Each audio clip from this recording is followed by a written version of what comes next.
Monsieur Mélenchon, vous avez demandé un rappel au règlement. Oui, mon rappel au règlement porte sur l'organisation de nos débats. Nous venons d'avoir une séance de questions d'actualité, Monsieur le Président, à l'occasion de laquelle les membres de mon groupe se sont retirés de l'hémicycle. En effet, si vous vous en souvenez, le premier intervenant posant sa question au Premier ministre intervenait sur le fait qu'il avait été matraqué dans une rue de Bordeaux à la marge d'une manifestation. Et à ce moment-là, il s'est produit que le ministre de l'Intérieur, loin d'exprimer des regrets, comme ça se fait assez traditionnellement dans ce genre de circonstances, il en veut bien admettre que parfois il y a des débordements, eh bien c'est l'inverse, a mis en cause la sincérité de la version de notre collègue Loïc Prud'homme.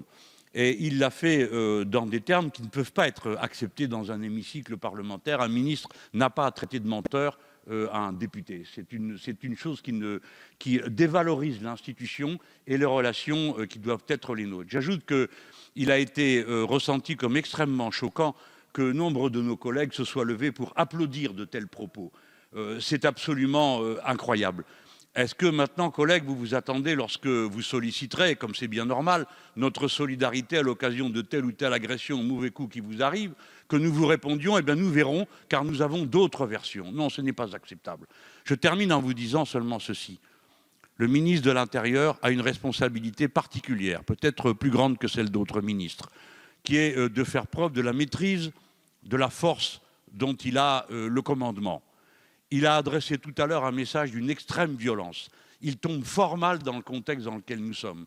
Je vous rappelle qu'il y a quelques jours, un syndicaliste policier a pu dire à la radio, à la télévision, à propos d'un manifestant mutilé, bien fait pour sa gueule. On ne peut pas vivre ensemble avec de telles conceptions des rapports mutuels. Je déplore et je dénonce, et je vous demande de dire au président de notre Assemblée qu'il n'est pas acceptable que le ministre de l'Intérieur envoie un message qui crée un trouble ou donne le sentiment qu'on puisse légitimer de frapper un député. C'est une chose qui ne s'est jamais vue dans notre pays et dont j'espère qu'on ne la reverra plus jamais. C'est noté, j'en ferai référence au président.